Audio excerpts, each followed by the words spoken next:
بسم اللہ الرحمن الرحیم۔ شروع اللہ کے نام سے جو بڑا مہربان اور نہایت رحم کرنے والا ہے۔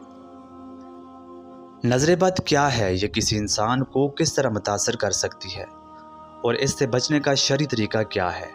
ناظرین، آج کی ویڈیو میں ہم آپ کو نظر بد کی حقیقت سے آگاہ کریں گے اور آپ کو یہ بھی بتائیں گے کہ محمد مصطفیٰ صلی اللہ تعالیٰ علیہ وآلہ وسلم نے نظر بد سے بچنے کے لیے کیا ارشادات فرمائے ہیں۔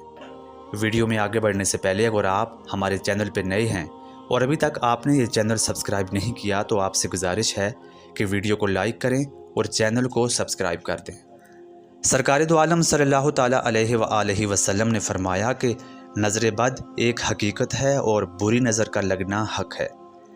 آپ نے یہ بھی فرمایا کہ بری نظر انسان کو قبر میں پہنچا سکتی ہے اور اونٹ کو دیگ کے اندر پہنچا سکتی ہے۔ صرف ایک نظر انسان کا سب کچھ برباد کر سکتی ہے۔ ناظرین، اس کائنات میں ایسے راز پوشیدہ ہیں کہ جن کو سمجھنے میں سائنس آج تک قاصر ہے، جیسا کہ ایک انسانی آنکھ میں اتنی طاقت ہوتی ہے کہ وہ کسی بھی انسان کو پریشان کر سکتی ہے۔ انسانی آنکھ میں اتنی پاورفل انرجی ہوتی ہے کہ اس کا اندازہ لگانا کسی بھی انسان کے بس کی بات نہیں ہوتی۔ قرآن مجید فرقان حمید کی سورہ یوسف میں حضرت یوسف علیہ السلام اور حضرت یعقوب علیہ السلام کا واقعہ تفصیل کے ساتھ موجود ہے۔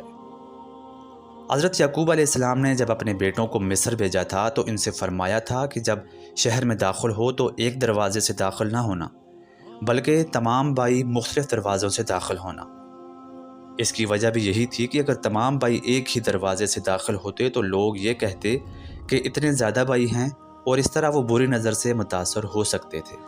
اسی لیے حضرت یعقوب علیہ السلام نے اپنے بیٹوں کو مختلف دروازوں سے داخل ہونے کا کہا تھا۔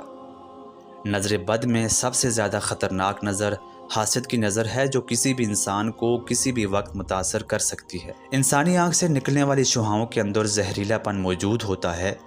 جب کوئی انسان کسی کو محبت کی نظر سے دیکھتا ہے یا پھر نفرت کی نگاہ سے دیکھتا ہے تو انسانی آنکھ سے نکلنے والی شعاؤں کی وجہ سے اگلے بندے کو اس کا فوراً علم ہو جاتا ہے۔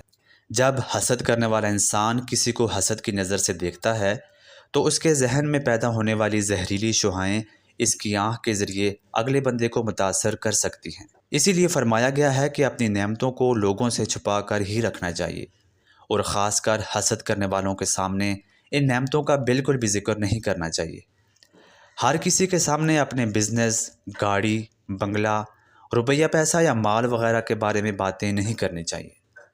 اپنا روپیہ پیسہ یا مال کو سوشل میڈیا پر بھی ڈالنے سے نظر بد کا خطرہ ہو سکتا ہے۔ اگر کسی انسان کو بری نظر لگ جائے تو اس کا سب سے بہترین حل یہ ہے کہ سورہ فلق اور سورۃ الناس کی تلاوت کی جائے اور یہ وظیفہ پڑھ کر اپنے ہاتھوں پر دم کر کے اپنے چہرے، سر اور پورے جسم پر ہاتھوں کو پھیر دینا چاہیے۔ جو انسان یہ وظیفہ کرے گا وہ اللہ کے حکم سے نظر بد اور حاسدوں کے حسد سے محفوظ رہے گا۔ آج کی ویڈیو میں اتنا ہی۔ اگر آپ کو یہ ویڈیو پسند آئے تو ویڈیو کو لائک کریں اور مزید ایسی ہی ویڈیو کے لیے اس چینل کو سبسکرائب کریں۔ اللہ تعالی ہم سب کا حامی و ناصر ہو۔